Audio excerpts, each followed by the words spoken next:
caution, hit a wall. Right now, I need a miracle. All right. So, hello, everybody, and welcome to Turtle's Table, as we have affectionately nicknamed it. Everybody knows me, Britton Hurdle. But let's go ahead and get around and do some introductions for everyone else before we start talking about the purpose of this meeting. So we'll go ahead and start with Steph Anie. Go ahead and introduce yourself, even though I just said your name already, and tell us something about yourself. My name is Steph Anie, and I am a mom of 4 and a current police officer with a whole wealth of my own mental health issues that I've dealt with from my past, but also in dealing with seeing the pain and suffering of others on a regular basis, and then also trying to help people when they're in a mental health crisis as well. Awesome, thank you. All right, Matt, you're up. All right, Matt Walters. Let's see, I met Turtle when I was back at Holloman Air Force Base. I'm not there anymore. I've been a first sergeant for a little while now. I've been in the military longer than 20 years. I was in the reserves for a little bit, and I was a law enforcement officer in Las Vegas for a couple of years, and casino dealer and bunch of stuff like that. Just a lot of experience. Hard time holding down a job, I guess, is what it comes down to. I've got 6 daughters and 1 son. The other 3 daughters are from a different marriage, and then I've got three more daughters now. So lots of kids there, but they're lovely. They're the best part of my life, and my wife. Awesome, thank you. Melissa, I know you just got in. We're just going through introduction. Oh. So welcome. Thank you. So if you just want to go ahead, since you just popped in, go ahead and introduce yourself really, really quickly. Hello, my name is Melissa Arroway, and I'm a mother of 6. And yeah, I don't work well with technical stuff, so I always mess this stuff up. So yeah, and I'm actually a little part of the family here. So, hello.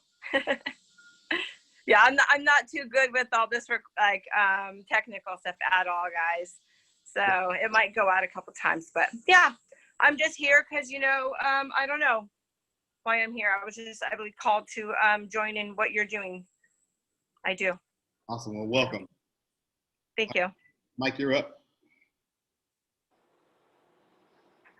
Mike Montes, dad of 3, married, divorced before, in the Air Force 18 plus years, currently finishing up my MEB so I can get on out already. A bunch of mental health stuff that led through all my stuff, and every time Turtle's doing his thing, I'm always like, yep, so when an opportunity came around, I was like, why not? I've got a different perspective because of how deep I have gone into these things in my past and currently. So just happy to be here. Awesome, welcome. And then I got to tell you guys about Terrell really quick. We compete for the nickname Turtle. So he calls me Turtle number 2. I call him Turtle number 2. So Turtle number 2. Like Britton said, my name is Terrell Hannah. We go way back. I've known him since 7th grade. It's still up for debate on who got the moniker Turtle first. But Britton and I are close enough as brothers that I think that we're willing to share it. My kids know him as Uncle Turtle, and his kids know me as Uncle Turtle, so it all works out. I am a husband, father of 2. One is right here, just turned 6 months yesterday. I'm currently in the military, been in for a little over 14 years. When Turtle first mentioned this, it was definitely something I was interested in because I've had symptoms of the condition that I literally just recently found out that I had for years. I've had the symptoms for years, but I never was able to put a name to it. Now that I can put a name to it, I definitely want to engage more on mental health, especially from a military aspect, and how the culture of the military addresses mental health issues, and then to also engage with the rest of you who might have been dealing with your own issues for quite some time, since I'm pretty fresh in actually having a name to mine now and knowing how to battle this now. But definitely happy to be here. Awesome, welcome. And then Welcome. it's really hard for me to call you Annette, because you're my teacher, but I'm gonna call you Annette. So Annette, you're up, and while you're talking, I'm gonna run and let my dogs out because they're gonna keep whining and they're gonna irritate me. So just go ahead, I can hear you. I'll be right back. Okay. My name is Annette, and as Britton said, I am a teacher. I was actually his teacher. And so I have had lots of experience dealing with teenagers with some mental health challenges. I've had mental health challenges myself, and then we lost my brother-in-law a few years ago to suicide. So it's had a strong impact on my life and the people who I love.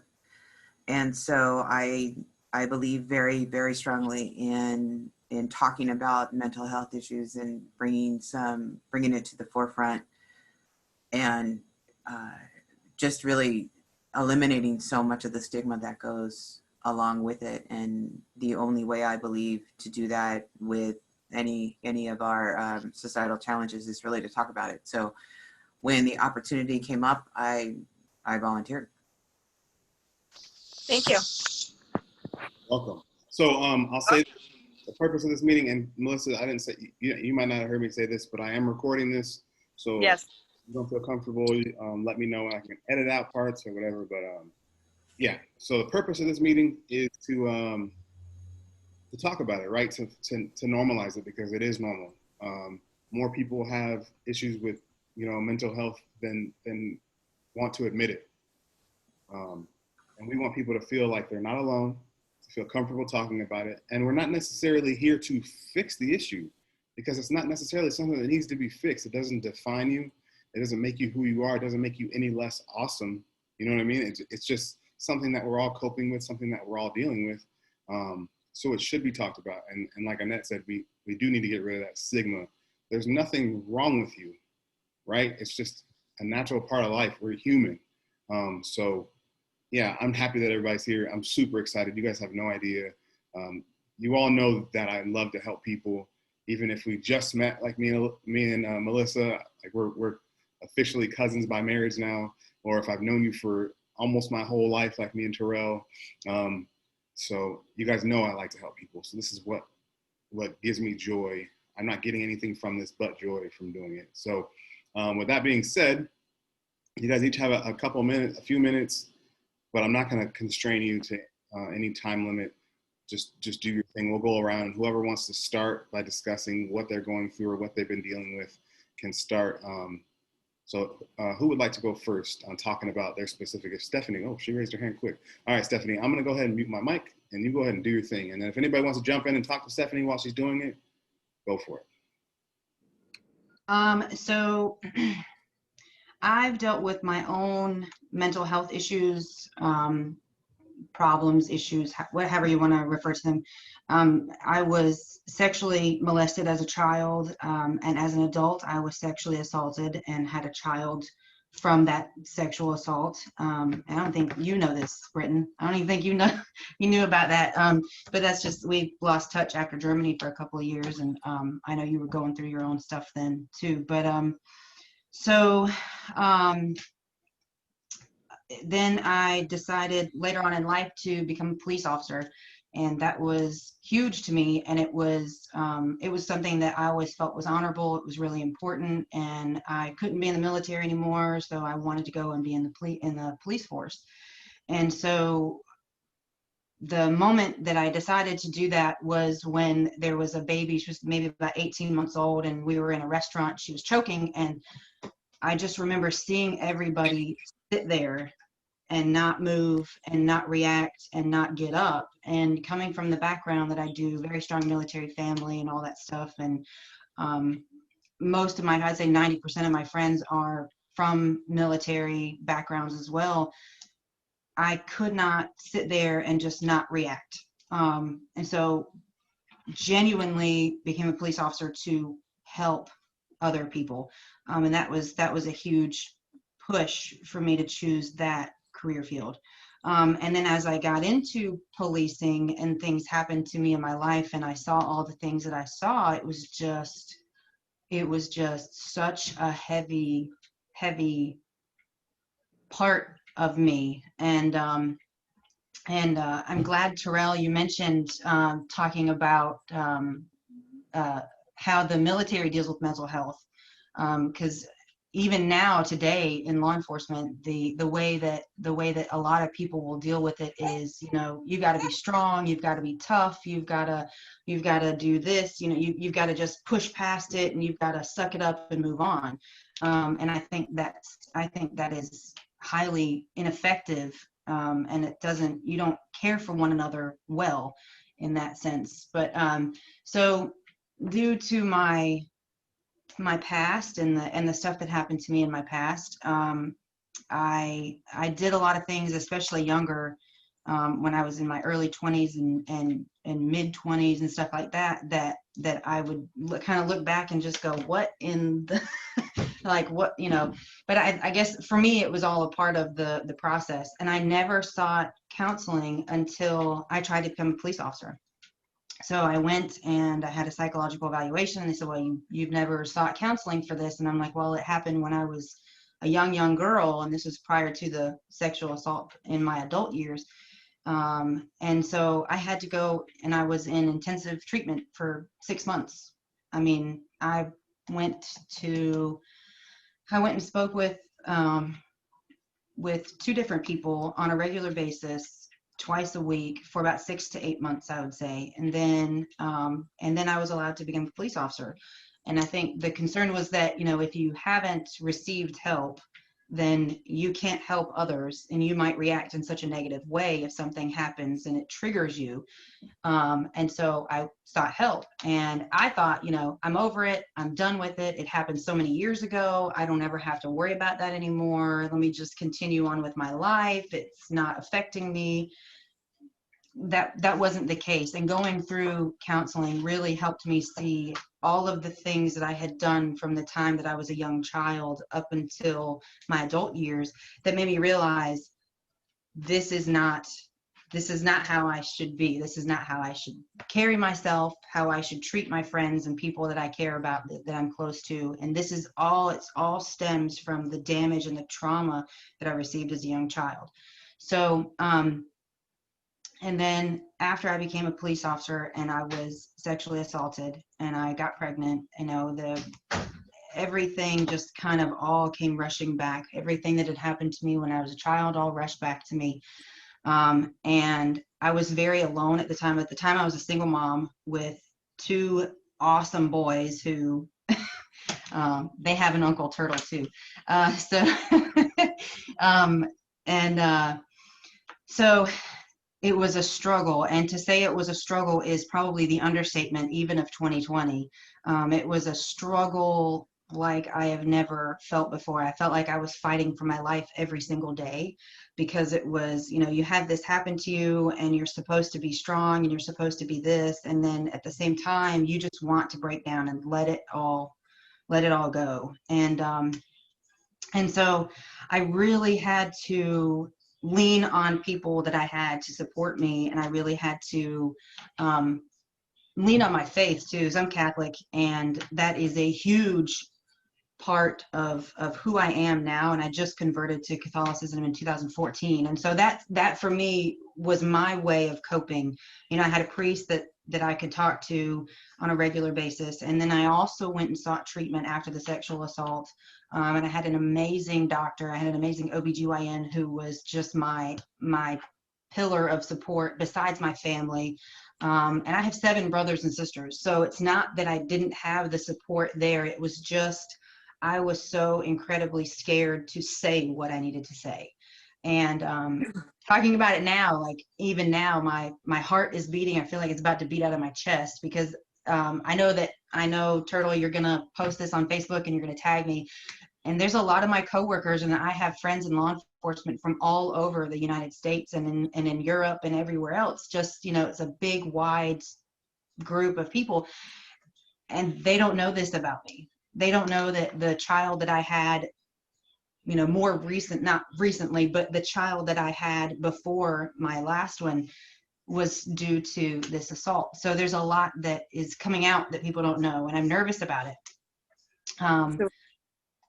So, but I think talking about it, like everybody else has said, that talking about these things helps people know and understand that they're not alone. So if one woman hears this and she's been hurt and she's been abused, or if a man hears this and he's been hurt and he's been abused and he feels absolutely and completely alone, you are not alone, and you are never alone. So then I began to heal, and then it's a healing process. I am married now. I just got married July 20th of this year. Congratulations. Thank you. On the beach in North Carolina. So it was beautiful. It was amazing. He is an amazing partner. He's an amazing friend. He's very gentle. He's very loving. He knows what I've been through. He and I were just friends, just becoming friends. And I would say more like coworker acquaintances when this happened. And he didn't have any idea of the depth of what I was dealing with. But once we got to know each other a little bit better, of course, and he's amazingly supportive, and so that helps me too. So my coping, I guess my coping skills that I had when I was a young child, which was to just kind of close up and support myself and lean on myself only, because I felt like I couldn't depend on the adults around me to advocate and protect me the way that I should have been protected, was to really branch out and lean on my adults, lean on the people in my life, my father, my stepmother, my sisters, my brothers, my friends, my very close friends, because I don't have many actual friends. I'm a very private person. And then being a mom of 4, like I'm sure Melissa will understand, is not easy being friends with a lot of people and having a big social life, because you have a lot of kids, and kids are important, and kids take up a lot of your time. And yeah, so my coping skills changed from the time that I was a young child until my adulthood.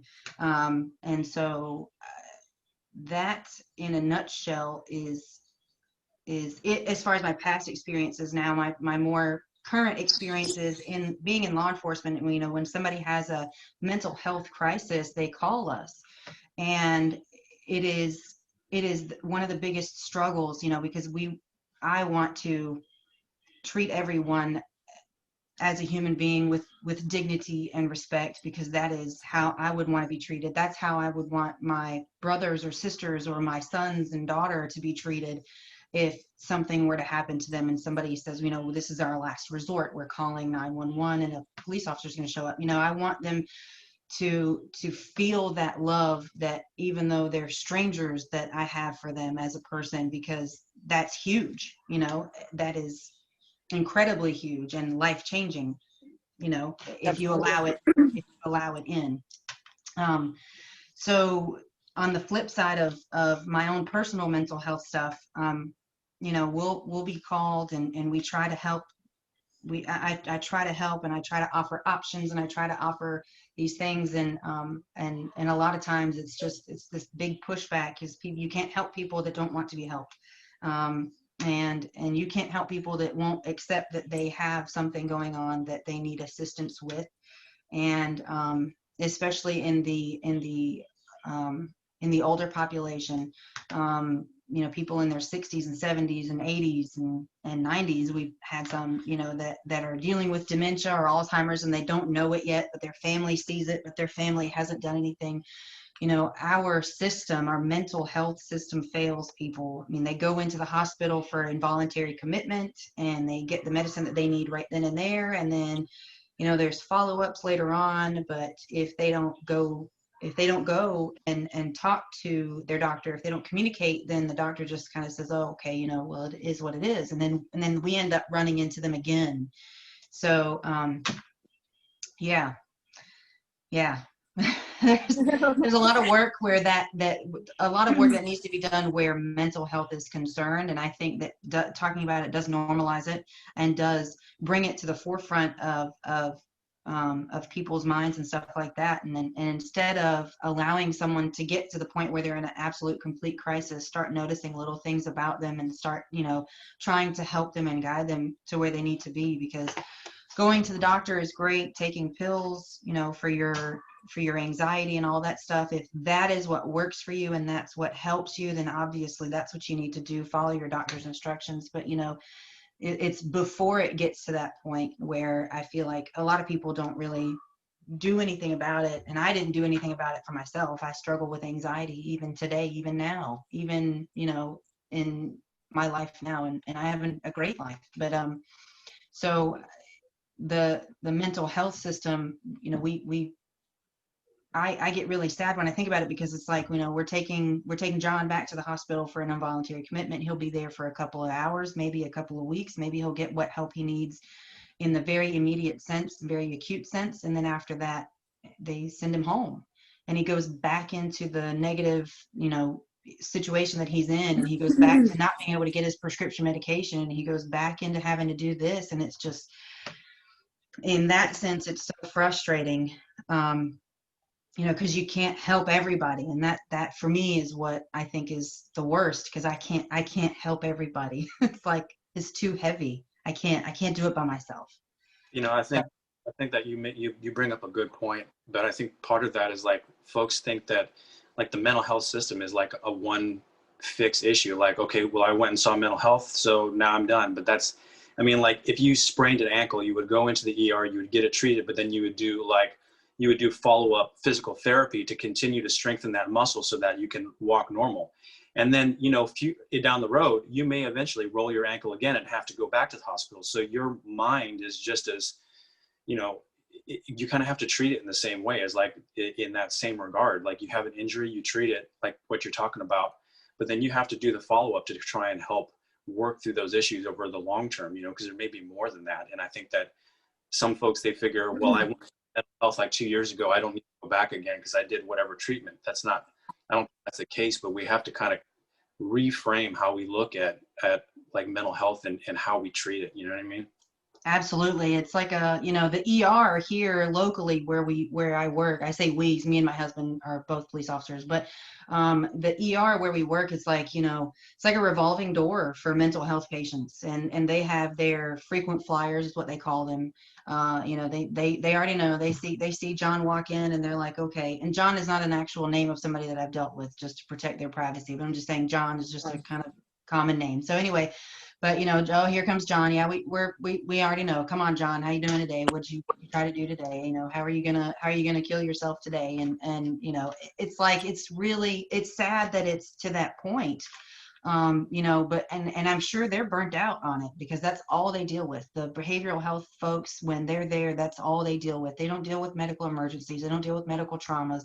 They deal with the behavioral health aspect of things and that side of things. So, and another thing that I wanted to make sure that I brought up, something I thought about earlier, is that anxiety and depression and OCD and schizophrenia and bipolar disorder, all of those, they do not care who you are.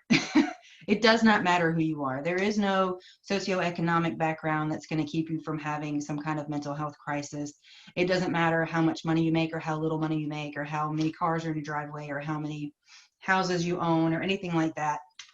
This is something that affects every single one of us, no matter what your age, your gender, your race, your, anything, your socioeconomic background. It does not matter. It's something that affects us all in such a way.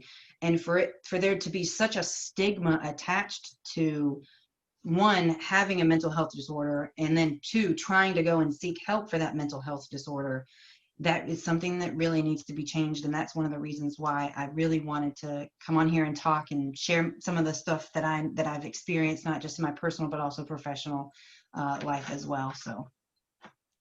Well, I just want to say, hey, girl, you know what? Thank you. Thank you for taking your trauma. Sorry if I cried. I'm an emotional woman.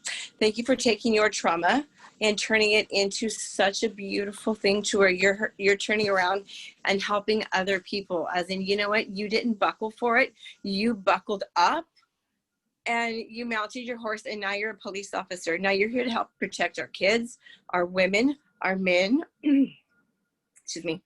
You know, and that's hard when you can turn your trauma into light, you know, and make so much good. You're wow. Thank you for doing that. Thank you.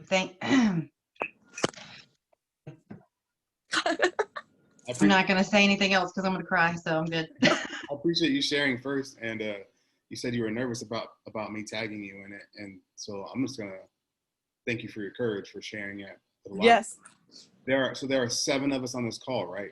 So if I tag everyone in it, you think about how many Facebook friends that each one of us may have right now, like, you know what I mean, all the people that we touch, the message that you just sent out, how many people is it going to touch, and then who's going to share that? That's why, like, I put a few weeks ago, I put a little irritated post about people not sharing my stuff because I want to help people, and you're helping me help people. So absolutely, that courage is greatly appreciated, and yeah, thanks for sharing. Wow, I'm thank you. So you guys don't know this as well, but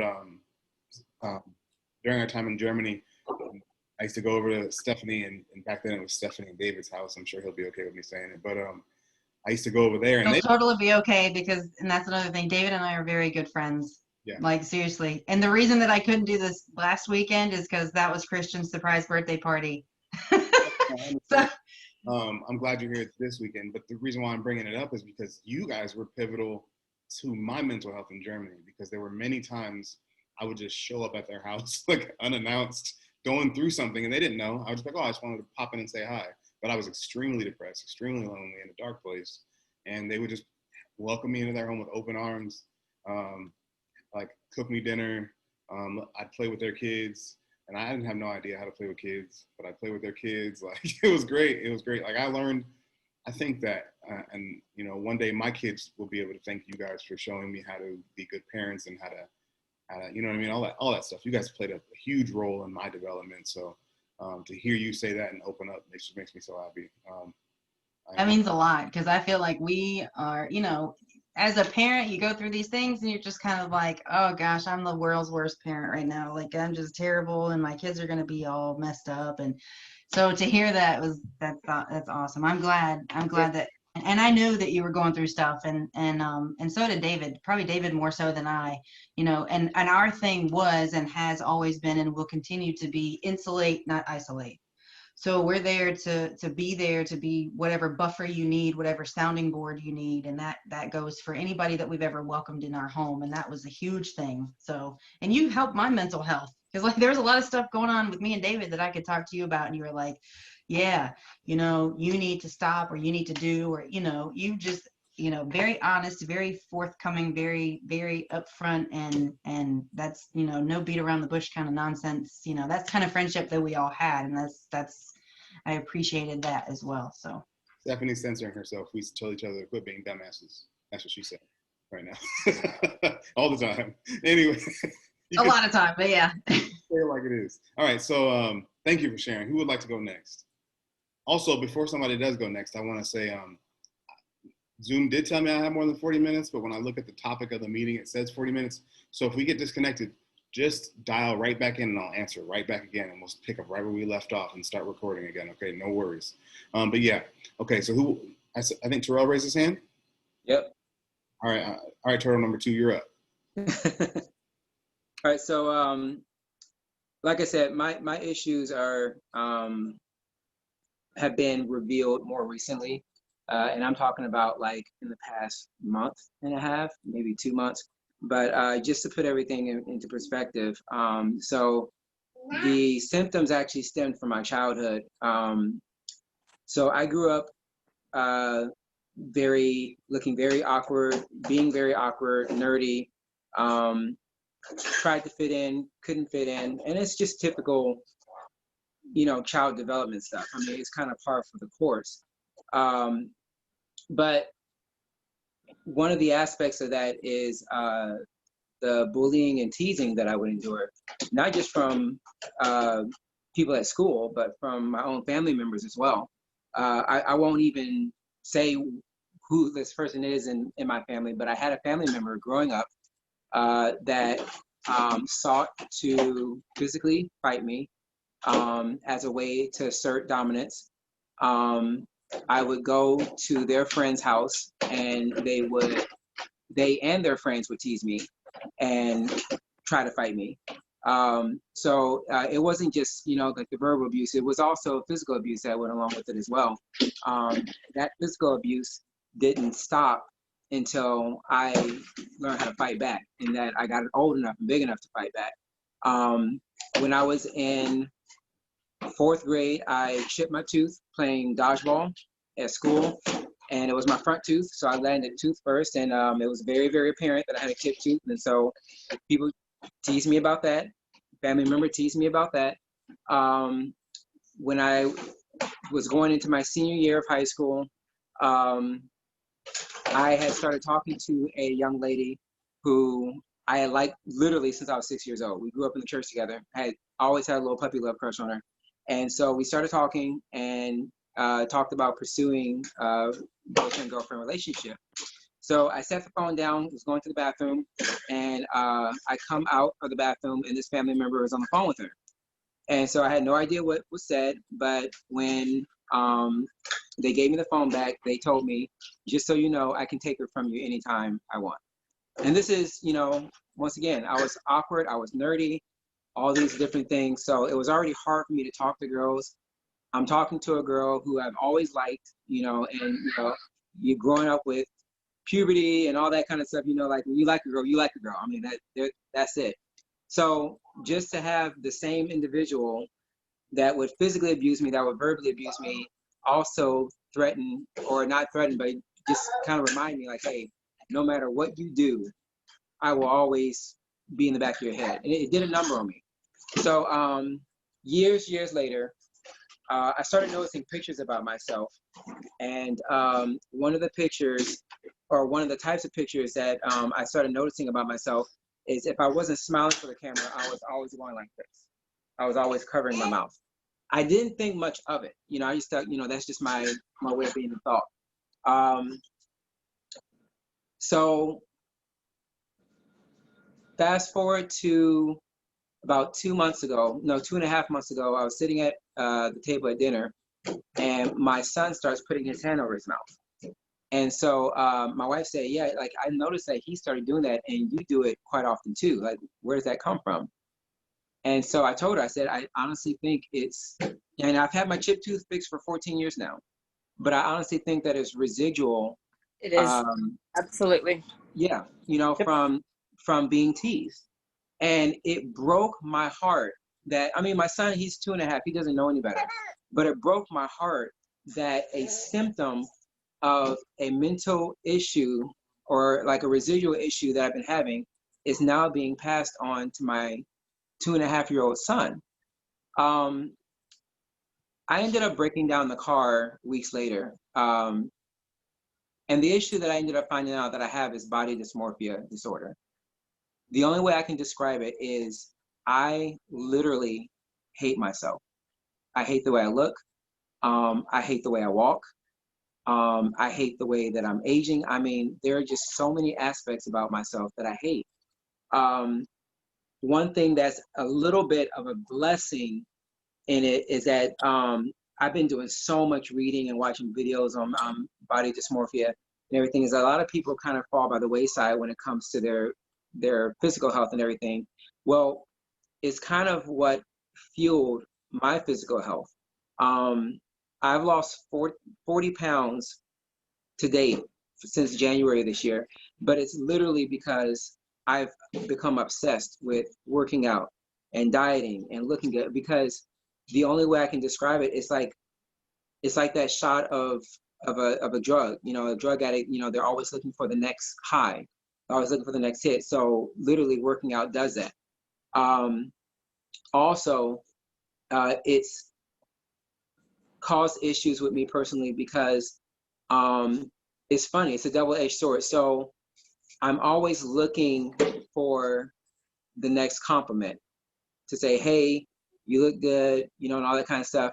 But then 2 seconds later, there's not anything that anybody can say that will convince me that what they're saying is true. Right. Yeah. It's a vicious cycle, you know, and of course, being married, you know, that doesn't bode well for a marriage.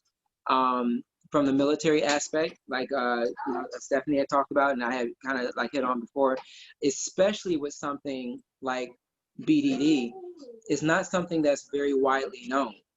And being in the military, we're in a culture of suck it up, buttercup. You know, if you're going through something, you know, throw some dirt on it, it'll be okay, kind of thing. And it's not willfully dismissive, but it is extremely dismissive. And it's very callous, you know, for people to do that. Now, I don't know what the fix is to, you know, educate people a little bit more on these issues. And I'm not talking about like the issues that the Air Force already has CBTs on and everything, but like some of these other issues that are just as potent, you know, in people's personal lives.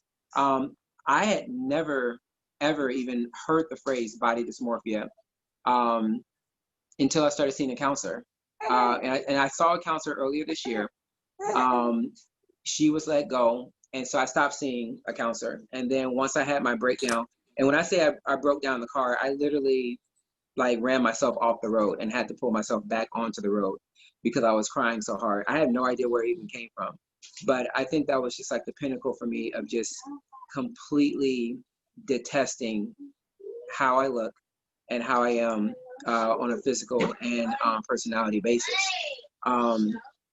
So I didn't come into this looking for answers or anything like that, but more so just to be a conduit and to be an advocate for people that might be suffering from something very similar, especially in the military. It's affected my work. It's funny, when I started seeing my counselor, before I even mentioned the words body dysmorphia, she had started picking out tics just in conversation with her. And one of the tics was covering my mouth when I wasn't talking. And then she said, I keep noticing you keep going like this with your hair. So I just started getting a receding hairline. Had no idea I was consistently touching my hair. I did notice something about myself. I'm always looking for a reflection. I'm like, whether I go to the bathroom, I'll spend a minute or two just staring at myself. If I walk, there's one of my coworkers' offices, they have a mirror as soon as you look into their room. I always make it a point to walk by her office just to catch a glimpse of myself. When I'm working on the computer, I'm always trying to see, and this is pretty pathetic to say, but I'm always trying to see if I can see a reflection of myself in the monitor, you know? And it's like, once again, it's just a vicious cycle. It's trying to see if I look good, but then if I don't, I'm like, well, I don't look good to anybody else, so what does it matter? So yeah, so that's what I'm dealing with right now. I was very cautious initially when Britton brought up the fact that he was going to be doing this, but I felt like, I mean, because I guarantee you, if I were to tell anybody, any of my close friends, like, hey, you know, I'm disgusted with myself physically, they would probably dismiss me as well, saying like, boy, you're crazy. You know, like, what's wrong with you, whatever. But I think that a little more grace needs to be given by all of us when somebody is literally saying like, hey, this is an issue that I have. And then behind that grace, wisdom and knowledge needs to follow as well. Do your own research, like, especially if it's somebody that you care about and somebody that cares about you. If they're saying they have this issue, start doing your research and say like, okay, well, what is it? Now, I will say that out of the 2 therapists that I've talked to in the past year, both of them have said that there's really not a cure for this. It's only a way to get to the point where you can manage it and that you stop doing these things that you're doing and stop thinking the way that you think. But as far as like, you know, take a pill and you're done with it, there really isn't. You know, you just start to learn how to love yourself for who you are. But I'm not there. Like I wouldn't even say I'm nowhere near there. All I have right now is Recognition that's of what's workout. going on. Yes, yes. And that's compliment, but yeah. So that's me in a nutshell. Well, you said you don't know what can be done about it, and I want to tell you, to reassure you a little bit. In my current position now, you know, I teach Airmen leadership school, so I'm trying to mold and develop these new leaders. And one thing that I try and emphasize to them over and over again is the human element, right? Don't forget about the human element when dealing with your people. So, and I know that my fellow instructors are on the same page with that, and I know it's a thing that we're kind of pushing throughout the professional military education world. So stuff is being done to kind of try and make people understand that if someone's going through an issue, you don't try and minimize it. You know, don't try and make it something smaller than it is. If they come to you with it, then that means that it's bugging them. The problem you have is when your troops don't come to you with their issues, and you know they don't trust you. So if they come to you with their issues, they trust you and take them seriously. So you know, one staff sergeant select at a time, if you will. But we're trying, you know what I mean? And I really appreciate your perspective, and just people hearing that, because there's got to be somebody else out there going through what you're going through. And so just them hearing it's like, okay, that's what's happening with me. That's what it's called. And so I appreciate it, because, you know, if it affected you enough to pull you off the road and mess with your work, then that's something that needs to be addressed. You know, I think that's very courageous of you to talk about it. So I appreciate it. And I told you that when you messaged me about it, right? Now, one thing I want to point out, because in teaching online, I've been learning how to really observe people's facial expressions. So I know I keep asking who's next, but I've been watching Annette's face, right? And I think that it's appropriate that I make her next, because I know she has something to say about it, because I can see her face. So, can I say something real quick? Yes. I'm gonna have to go ahead and leave the meeting because my baby's ready to go to sleep now, and I still breastfeed, so that's mom's duty. But I would love to pick up again next week or at our next meeting. Okay. Next meeting I'll make sure I send you an invite, because we got to do it again for sure. Absolutely, yes. And I'll take you on a long story, so be prepared, guys. So thank you, guys. I'm already emotional, so thank you for doing this for them. Thank you, and for us. No, Melissa, thank you. Thank you so much for being here. Thank you. Thank you. Your baby's cute. Thanks. Bye-bye, guys. Blessed be. Well, and just to touch back, like that's my challenge, is I have body dysmorphia. And I was very touched by your story. And I think that it can be harder even for males, because men are not supposed to care as much about how they look as women. And so I think I get more support because I'm female, and, you know, but it's hard to tell people that it's not about superficial. It's much deeper than that. So I suffer from an eating disorder, and I suffer from body dysmorphia. I suffered from obesity my whole life. And I decided to have weight loss surgery. And I had weight loss surgery in March of 2019. And I actually lost half my body weight. And so I lost 140 pounds. And so, but when I know, like, I know that I'm smaller, and I know, like, I know logically, but I look at my legs and they look huge, and I look at my stomach, and, you know, and especially with massive weight loss in a very rapid time frame, your skin is much saggier. And so it's, you know, I don't have a supermodel figure. And so I look at it and I'm like, oh, you know, I'm still heavy, I'm still fat. And I've identified as a fat girl my whole life.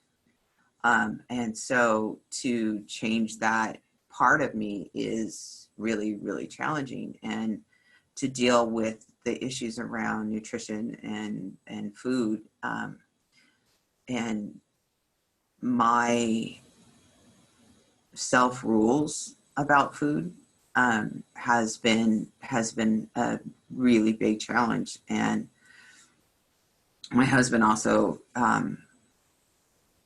went through weight loss surgery, and he's been fairly successful too. And so, you know, we have to deal with the mental health issues, because if you don't, then all of the weight will come back on. And all of those, that I still have my eating disorder. I'm still an obsessive compulsive overeater. And so it's, you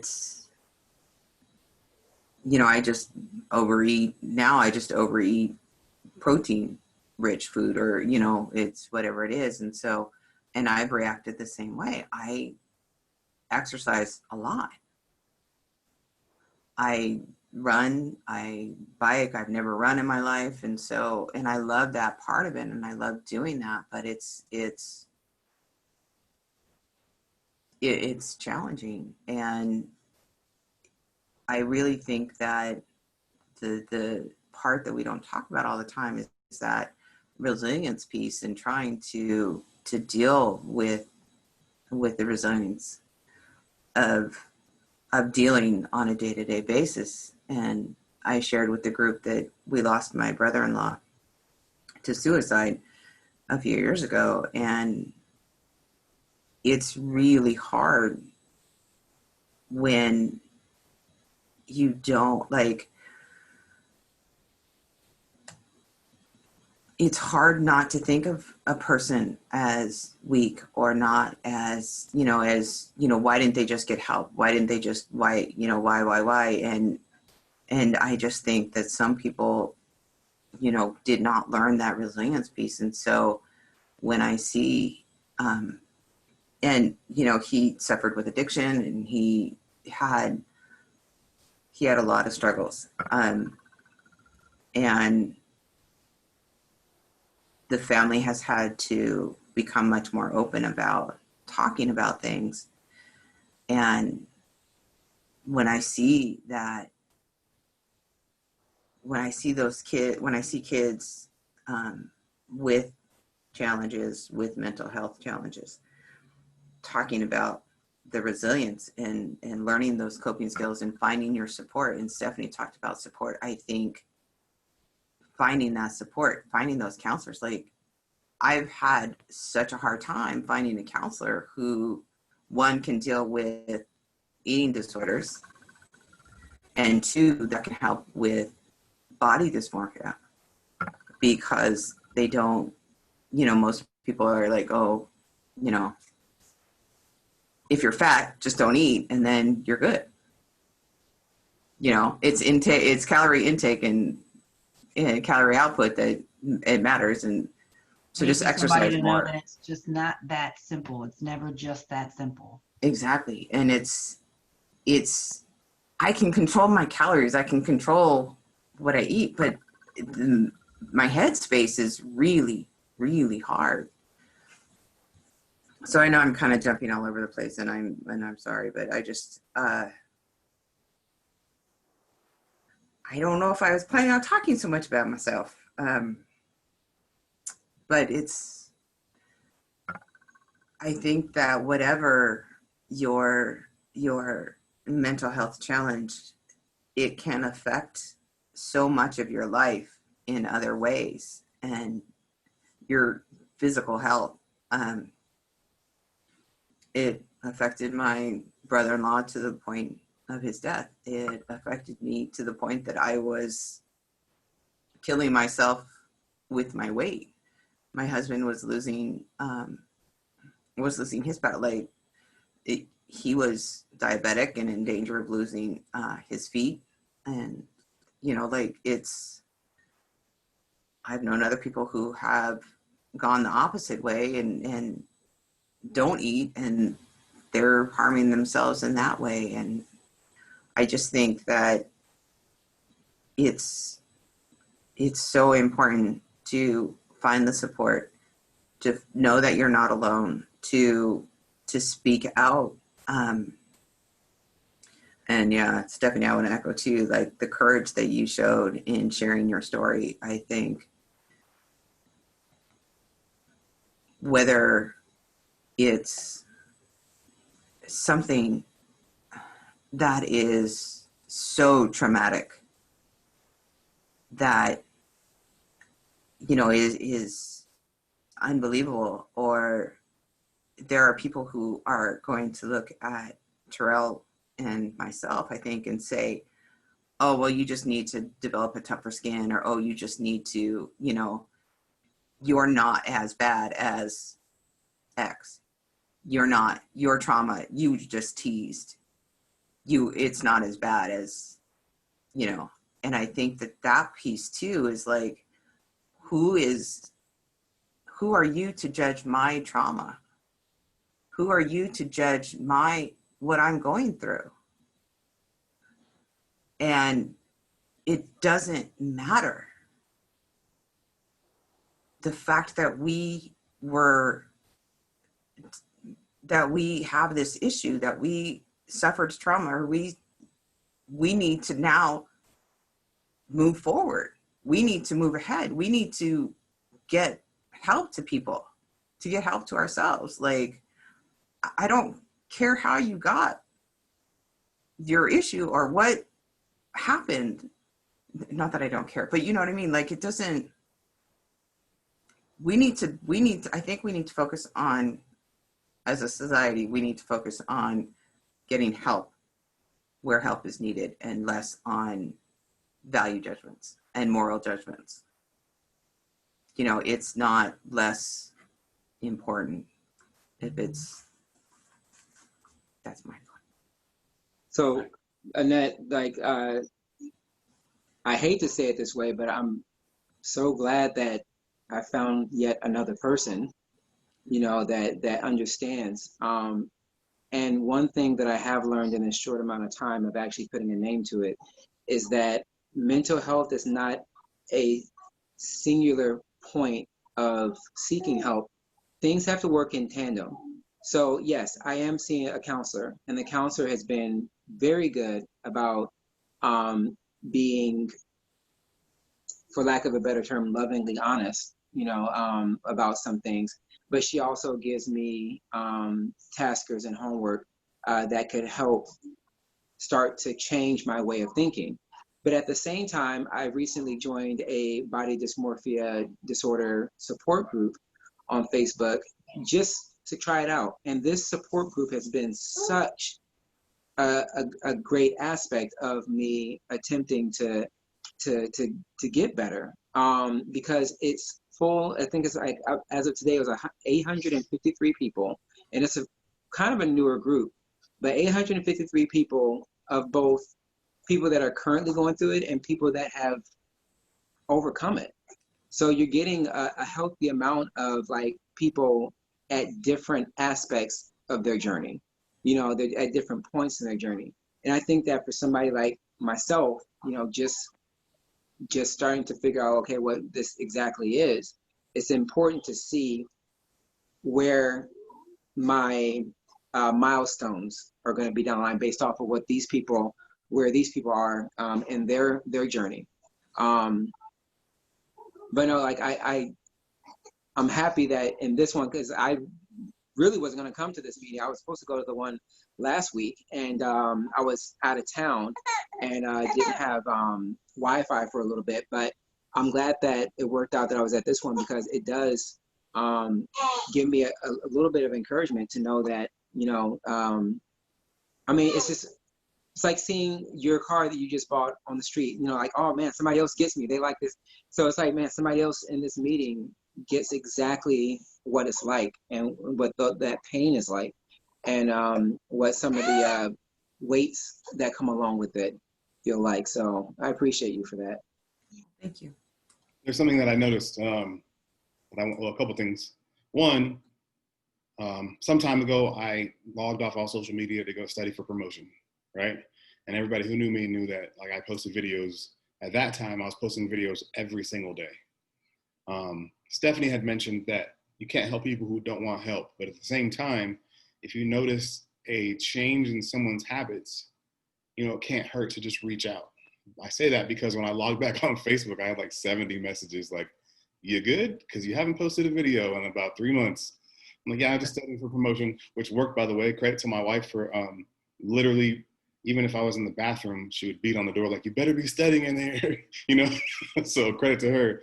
But yeah, just if you notice a change in someone's patterns or that they need help, like there's no crime in asking them if they're okay. If they don't want help, you'll know it pretty quickly because they'll be like, I'm fine, leave me alone.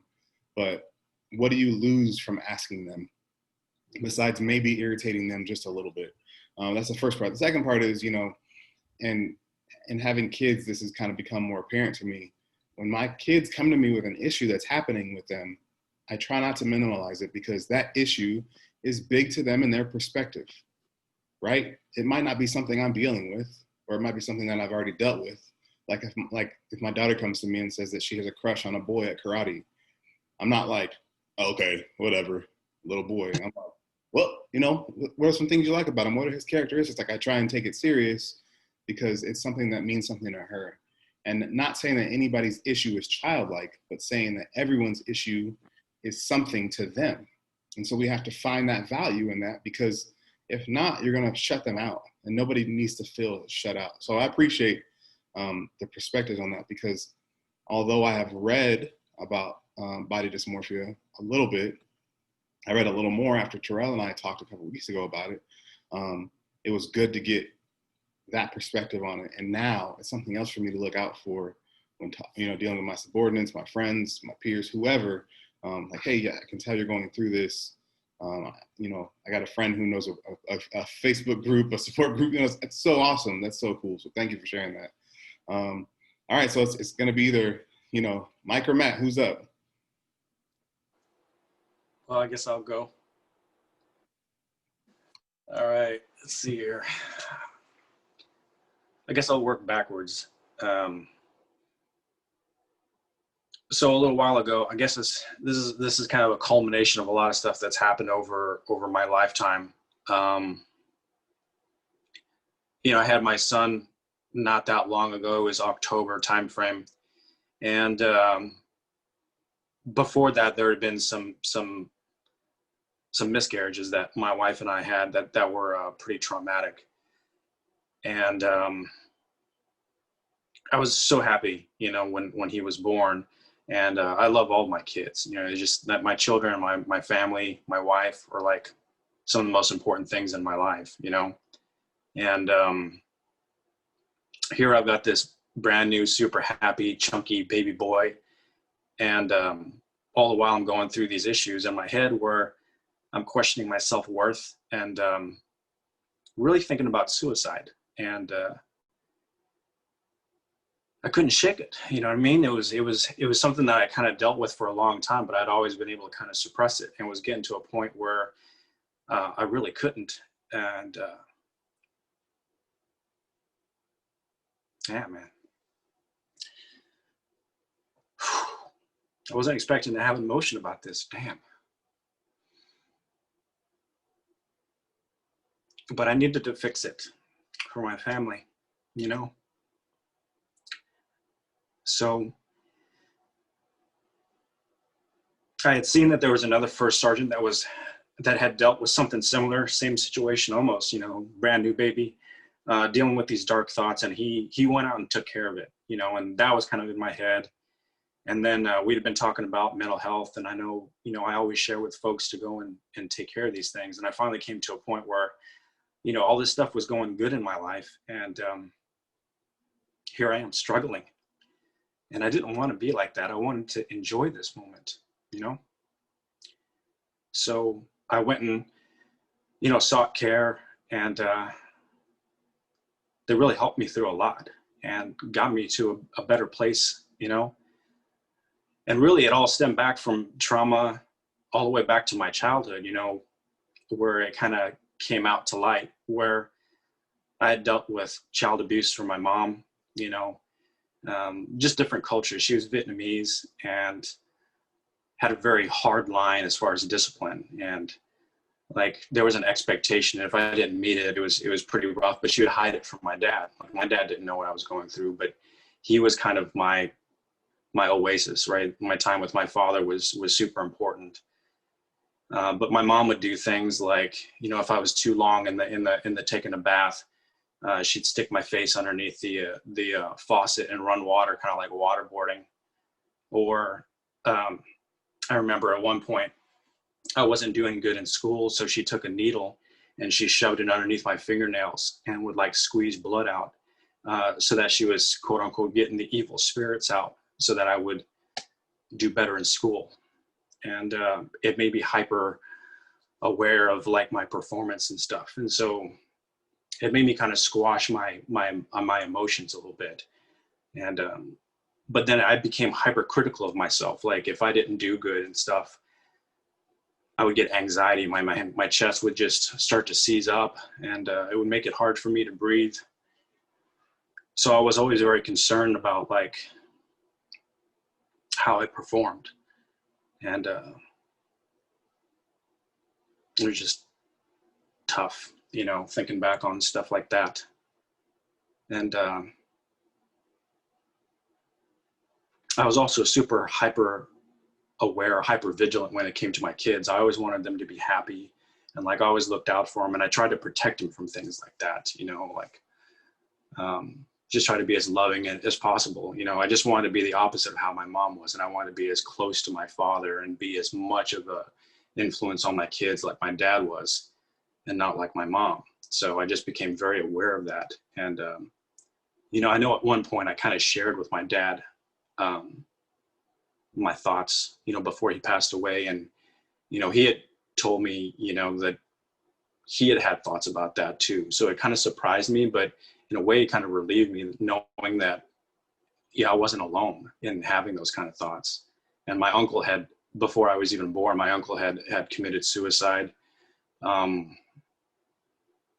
I didn't want that to be like something that just loomed over me, or like the thought of me leaving my family alone, just that tears me up, you know, that I need to be there for them, and I need to be like 100%. And my wife, she is so awesome. I mean, just loving and understanding.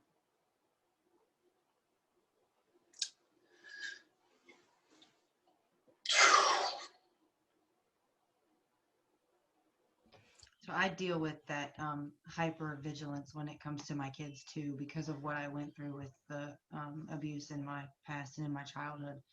I am the helicopter mom. I always want to know where they're at, and we have a 16-year-old now. So it's like, you know, but I have a daughter, and I don't want what has happened to me happen to her. So I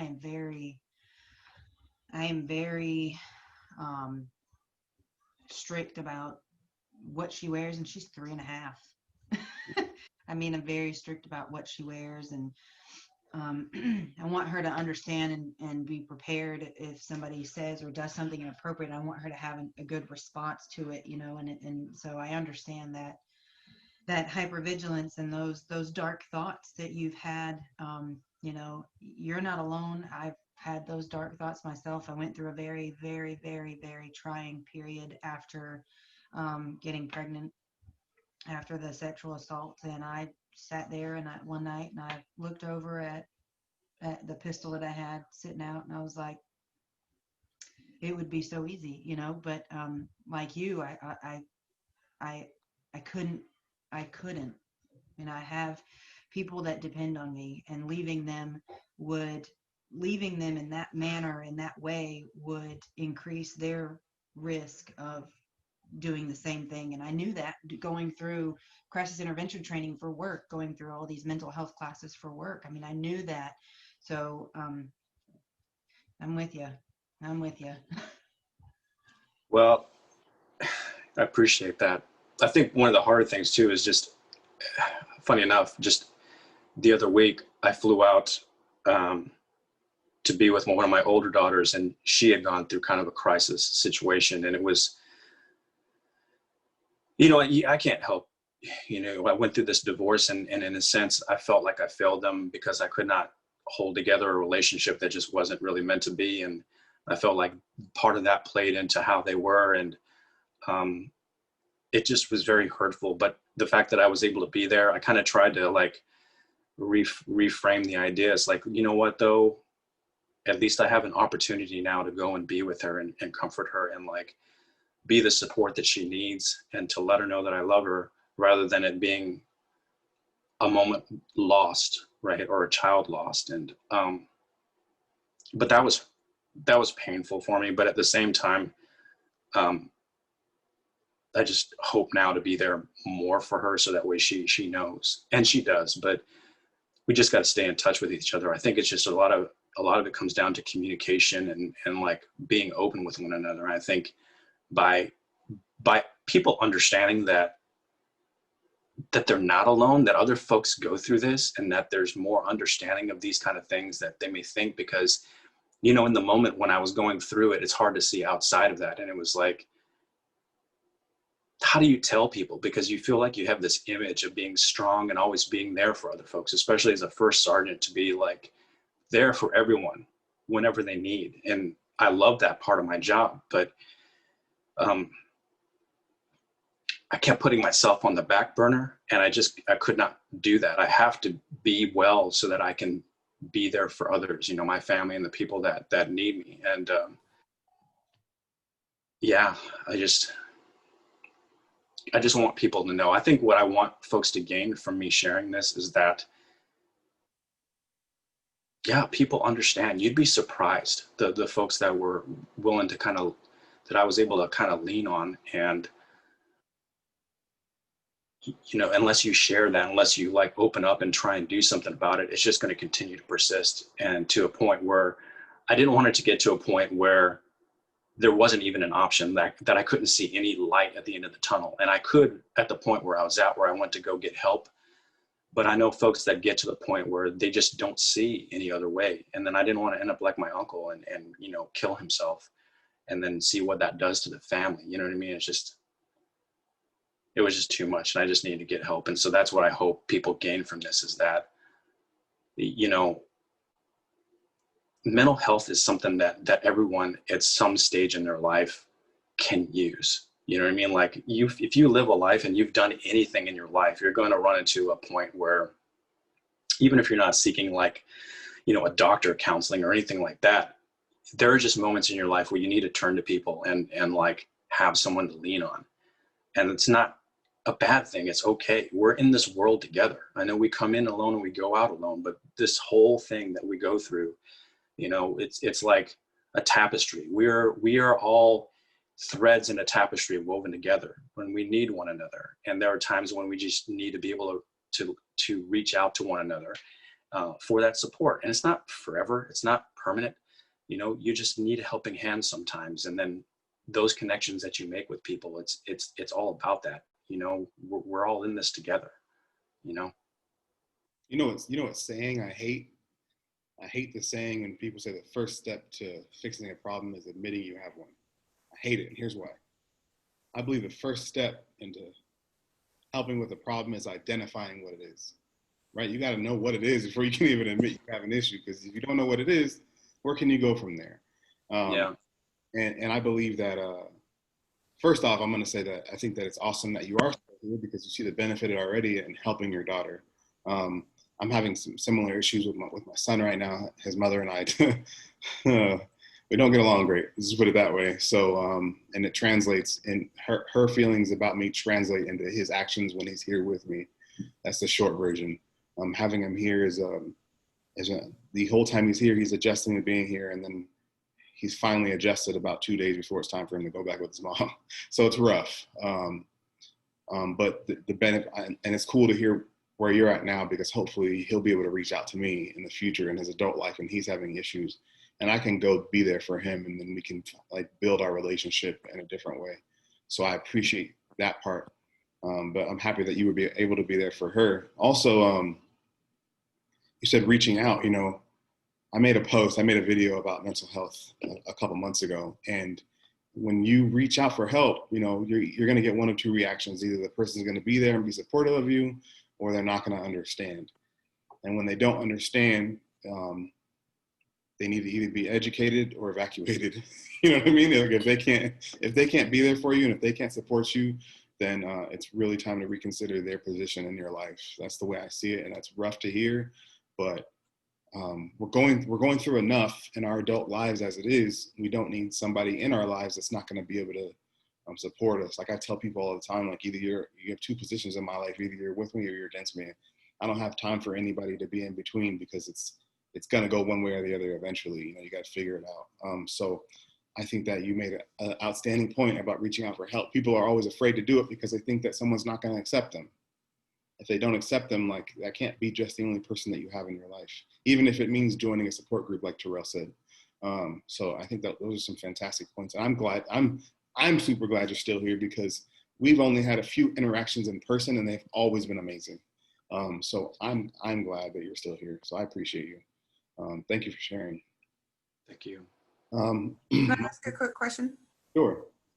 Matt, did you have trouble at all reaching out because you didn't feel like you deserved to be unhappy? You know, like, because you said you had this great life and you had these thoughts that you couldn't get out of your head. And I've had some times in my life that, like, on paper, everything was great. Everything was perfect. And yet I couldn't get that tightness out. I couldn't get it to go away. And Yeah. it was like, I felt like I didn't deserve to be unhappy. And I was being almost ungrateful for my life, because I was battling between the two. Like, yeah, everything's great, but I didn't want to crack the image. You know, like that I think part of it was just the fear of how will I be viewed if I expose this, you know, and because on the outside, you know, I hold things together pretty well and stay pretty calm and cool and collected.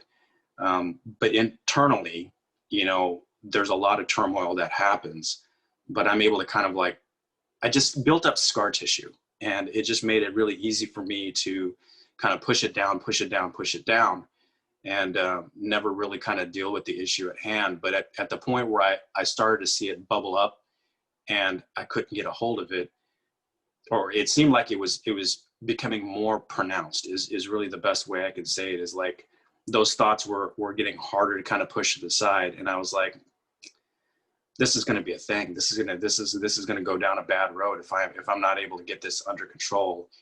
And really, I just reached out to the first person that I trusted the most, which is my wife, and told her.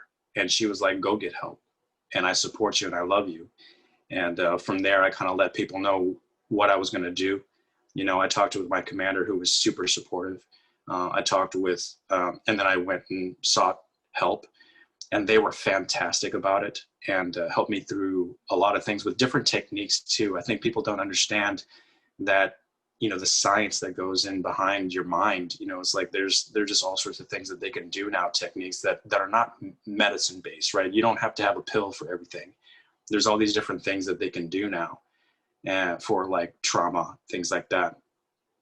And it was very refreshing for me, right? And then once I kind of got through it, it just kind of reinvigorated the fact that, like, now if I have anyone else that I talk to about this, be like, go get help.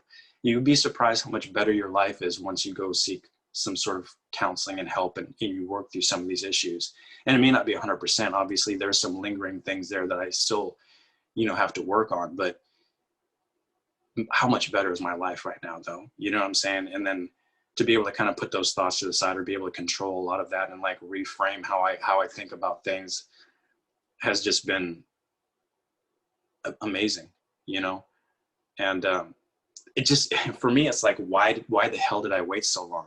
Why did I wait so long to do this? You know? And it's just really, I think it came down to me fearing letting go of that image of, like, you know, being impregnable, being the best at everything. And I think at the point where I finally decided that my health and my happiness with my family was more important than that, is the point where I went to go seek help. You are here for a reason, because anybody who is watching that's in the military right now can be like, man, like a first sergeant was willing to admit that he needed help. Like, if a first sergeant can do it, why can't I? You know what I mean? So you were definitely here for a purpose. And that means so much to me, because I know that when I personally was going through something similar, one, I wanted to mention in the last call, I don't know if you saw it, but my dad openly admitted that at some point he was suicidal, which I was like, whoa, you know, like it blew my mind, because it was my dad, you know what I mean?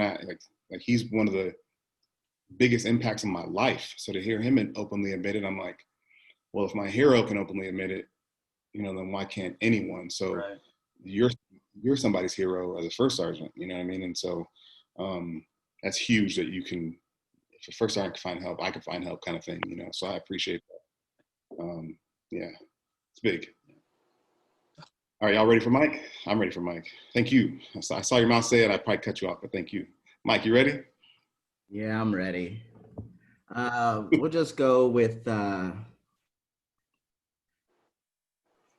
man. Oh, we're gonna go with me and my symptoms and all that stuff, so people can know that, hey, we're all different. That's the thing about mental health, and the first thing that everyone needs to understand is that everybody is unique and different in every aspect. There is no roadmap to get to a diagnosis, regardless of what you think. You can go undiagnosed, you can go misdiagnosed for years and years and years. And once you find a real doctor that, you know, understands you, a therapist, just because you don't like your first therapist, I'm sorry if you see Air Force therapists and stuff like that, or any sort of military therapist where you're stuck with the same one or two or three that are at a mental health clinic. When you're off base, you can go see a bunch of them. All my care for mental health has been off base. I have not, in 10 years, last time I was at any military base was when I was in Germany, and I left Germany in 2012. So I was a lab tech for 10 years in the Air Force before I switched into recruiting. So I've been at GSUs left and right ever since then. First 10 years, anytime I would go and try and get help, whether I was not feeling well, feeling down, or just not feeling right, or not, just not being right. Mental health would always just say, oh, you got an adjustment disorder. Here's some pills for sleep, because it was always sleep for me. I wouldn't be able to sleep. My mind couldn't turn off ever. It was always going a million miles an hour, and it just never stopped. So they would try and do all that. So we'll just fast forward to then I got deployed, did all that fun stuff over there, and all that crap that you see and do. So I got into recruiting right afterwards. Southside of Chicago, I absolutely loved it. I loved it. I loved being just part of a very huge minority population again, you know, because that's what I am. I'm Puerto Rican. So just my entire life, I just want to be, that's what I want to be around. The more and more that I was around that's just, I never fit in fully. So I did that thing, you know, that I was very happy to be around that. Things started getting a little worse with the depression, because think about it. So in a recruiting flight is what I was. We were in Chicago. There was only 5 of us, you know, and everybody's competing against each other. So friendships were very hard to come by. My dad was from Chicago. I wasn't from Chicago. I don't know why. I just wanted a big city. That's why I went there. I didn't think any much more of, I want big city life. So, but it was hard to make friends. It was hard to be friends with everybody in your flight or in your squadron whenever you got together, because, hey, that's the competition. And I, just like every other military folk out there, you want to be the best. You want to be number one. You want to do, that was just my personality always. No one was ever going to push me down. So I would continue to push through all of my faults. I started getting panic attacks at work. As simple as just a tightness in my chest. I wouldn't be able to breathe. I just started getting headaches, and it was just bad. So, you know, and then I moved to Lansing, Michigan. And let's say about 2 years ago, everything just started going downhill for me. So I went from the regular depression to now debilitating depression where you can't get out of bed, depression where you are honestly crawling to go to the bathroom, or deciding that you aren't even going to try to go to the bathroom because that's how much pain your whole body is feeling. Anxiety that at the end of the day, you would pass out. You could be standing, you could be sitting, you could be in bed, you're out. You'll wake up and not know anything that just happened. But then I started getting highs. I started getting highs that were so high that there was no better feeling in the world.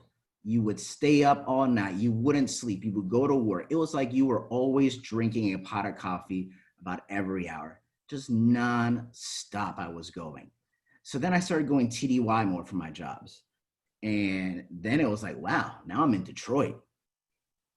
Detroit's got a lot to offer. I'm TDY. What do we do when we TDY? We go drink. So then the alcohol started flowing through me.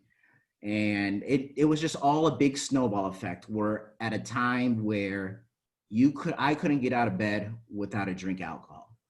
I couldn't get dressed without already being on a second drink. But my work, you ask anybody about it, not one person knew anything about it because my work was still top notch. Best in the squadron, annual awards, I'd always be up there, that was me. Didn't matter how bad it got. So, but then it started coming down. And I was on vacation, actually, when I crashed fully. And I take a lot of medication for all the things that I have. So to give you an idea, I have bipolar. I have anxiety, general anxiety. I have dissociative ID disorder that I'll go into. And I take a lot of stuff. So one day in the middle of my vacation, I decided to take them all at once. Sure, my wife was there, got to, go throw it all up and stuff. Said it was a suicide attempt. I didn't really think of it as much. I don't know what I was thinking. I don't know my state of mind at that point. Still to this day, I still don't know. And that was no more than a year and a half ago. So everything really just came to I started an MEB. We'll get back to that. Started an MEB in December because guess what? The Air Force knew nothing about any of this stuff. My management did. My leadership, every single one of them knew how bad I was. But no one said a word about what are you doing about it? Are you, making sure your records are going to Right Pat, that's where my servicing MPF is and all that. No one ever said any of those things and how that works when you're in a GSU. So I just went along with it.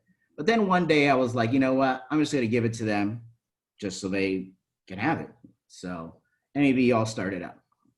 So then in May, things got really bad. So with dissociative ID, most people know it as multiple personality disorder. I can black out, whether alcohol induced or stress induced or on my own. And I will I don't remember anything that happens.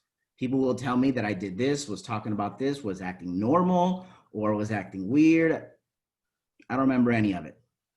It's completely just different things. And at the worst of this, I was even hearing voices in my own head. And everyone got really scared in my house. Everybody left. And wife took all my kids, and it was just me by myself. And so I own a lot of guns. I owned a lot of guns. And right here, this dinner table of mine, I set out every single one. Put every single one of them in my mouth in different ways to see what it tasted like. To see what was going to happen. What would I do? And at one point, there was finally some clarity. And I went to the hospital. I did go. Got admitted. Went over a week in inpatient care and a bunch of adjustments and medications and a lot of group and intensive therapy sessions. At one point, the one thing that I would say bad when we talk about the medical system, the health system, one of the medicines they wanted to try me on, TRICARE wouldn't approve. TRICARE said straight up, no, you have not followed our guidelines on what he has had to have had or taken in order to do it.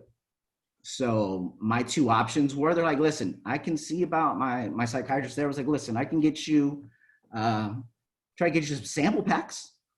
call drug reps, get you some sample packs and go with your sample packs. And I was like, yeah, I'll do that. He's like, because there's only one other option at this point if it's this bad, and electric shock therapy. It's my only other option at that point. If the medicine doesn't work, they still do it to this day, electric shock. So ever since all of that, I'm doing much better. I haven't had any alcohol since May. Been working out, getting on a bike. I bought a bike, one of those indoor cycling bikes, just seeing what works, because at one point I was like Terrell over there. I was in the gym all the time at the beginning before all the COVID hits. I was in there twice a day. I was doing all the things that you would see on bodybuilding.com and the diets, and just trying to go with it to feel endorphins. I wanted to feel if that actually was true. And I felt nothing. I didn't feel anything. I did it for like 6 months, honestly, and I felt nothing. So, but now I don't know what it is now, but I feel something when I get off the bike. I feel good. Honestly, all those things, and me self-identifying is probably has bettered my relationship with just about everybody around me, to include my children, because I have learned to be more engaged. You don't have to be drunk to be disengaged with friends and family. You could be a dry one as well. And that was the thing that I've been learning more and more, that I may be there, but are you really? And yeah, so it's a daily struggle, for those that don't understand depression. If you are a supervisor or have anybody that works for you, like one of the things that I used to do a lot of writing as well, like Turtle does, but I always say, you can never fully understand the pain of depression until you hate your own present in an empty room, and I hated myself for so long. I didn't think I deserved happiness. It doesn't, it didn't matter. I didn't deserve any of the goodness that life has to offer. And I love my family. I have 3 wonderful children that awesome, tons of stuff. They keep me all busy, but always deep down inside, I never thought I deserved any of that. And unfortunately, even with any sort of leadership, management around me and anything, I guess I was able to always put on a good enough mask that no one would ever notice that I was falling apart all around inside, So my whole thing, I'm sorry about that longness, but my whole thing is just, hey, we're all unique and different. Even your greatest worker can be the one that's falling apart all around. Yes, I'm the bad part because everyone's afraid of getting an MEV and stuff like that. But your own health and your own future is more important than a job. Because at the end of the day, I'm sorry for all the military lovers. It's a job. That's all it is. And there's more to life than your job. I agree with you. Glad you had that clarity. You know what I mean? Yeah, it was honestly it was a blink and you're just like, wait, what is all this? And yeah. This uniform. Whoop, sorry. I was just going to say, this uniform, it comes off. I mean, we all get out of the service, whether we separate or retire or whatever the case may be. But I mean, at the end of the day, your health, your family, I mean, that's to the end of your days, you know what I mean? So you got to do it for you and for your family, Yeah. Mike, I don't know if you remember. Smoking Lucky Strikes? I remember Lucky Strikes. No, not. I don't. I didn't smoke. I think I smoked menthol back then, but that's not the point. I don't smoke anymore, obviously. But I don't know if you remember this, but in Germany, while in honor guard, I got in some serious trouble. I don't know if you remember or not. Wow. But we were in honor guard together, and I reached out to my fellow guardsmen to help me make sure my blues were ready for when I was about to go get yelled at by the commander. I know Stephanie remembers. But but when I was getting my blues ready, you were there. I guess you really don't remember. You were there, and I was there all the time, man. Any reason to get out of launch school. You said it to me then, though. You said, because I was freaking out. I was like, I'm gonna get kicked out. I don't know what I'm gonna do. By the way, for all the people out there who had something negative to say back then, I'm still in. But anyway, you were like, hey, man, like it's a job. Like, you're gonna be okay. Like, stop freaking out. You calmed me down. You comforted me. You supported me. So I just want you to know that when I saw that you were going to be on the call, I got super excited because I know you have had your ups and downs, and you've come to me for advice before about certain things, and we've had some serious conversations. And a tattoo at your house too. Yeah, you did get a tattoo in my house. But your perspective is super valuable because it says a lot about reaching out when you need to reach out, and it's never too late to reach out. The only time it's too late to reach out is if you would have followed through with one of those guns in your mouth. You know what I mean? So even up to that point, it's never too late to reach out. And I have so much respect for you because I was the calmest person in that entire place as well when I got there at the hospital. I was like, yeah, I wanted to kill myself. I tried. Well, you're still trying to find what works for you, and that's so cool because you're not giving up. You're trying and trial and error, and that's what it really is. You said misdiagnosis has happened all the time, and it's so true. So I respect that a lot, and somebody else out there needed to hear that from you. Again, somebody in a pivotal role in the Air Force, a recruiter, you know what I mean? Like, people need to know from every aspect that we're still human, that human element is real. You know what I mean? And so I respect that a lot. Thank you. And just know there are about 9 different types of depression out there, folks. So it's not a one size fits all, and you could be shifted up and down until they finally figure it out. Yeah, see, that's huge. I appreciate it. And sorry, go ahead, please. And one more thing to all those out there: empathy versus understanding. Most people need empathy in their life when they're going through this. I don't need you to understand, because more than likely you won't understand, because I'm unique and my things are different. Care. That's all it is. So I'm going to highlight some things really, really fast. We talked about, being willing to open up, being willing to work your way through problems. We lost Terrell because of his battery, but being willing to open up, being willing to talk about your problems, being willing to seek help, understand that you're not alone. There's so much to it. Having that support system. Matt said something that resonates with me a lot. My wife is extremely supportive, and she's the person I go to when I'm having certain issues or when I'm feeling a certain type of way. She can look at me and be like, oh man, this dude's about to cry. Something's wrong. You know what I mean? But she's there for me. So that's huge. Support system, asking for help, empathy, understanding that everyone's different, not minimalizing people's problems. You're not alone. There's so much to it. So I just wanted to thank everybody, even Terrell and Melissa who had to go, but thank you everybody for participating. Not only do I hope that somebody who was listening gained something from this, but I hope that we gain something from each other. Mike, I want you to know, now you have 6 new people who you can reach out to if you want to talk about it, because we're at that level of trying to be empathetic for you, right? So you have all their emails. I set y'all up. You didn't even know it. You have new contacts. So thank you for participating. Everybody else who's listening or watching, thank you very much. This has been a fantastic, fantastic session of Turtle's Table. So I hope everybody has a good rest of the day and rest of the weekend. And next time I do it, I'm reaching out to y'all, so be ready, okay? I'll be ready. Yeah. Thanks a lot for putting it together. Thanks for coming out. Love and peace to you all. Have a good one.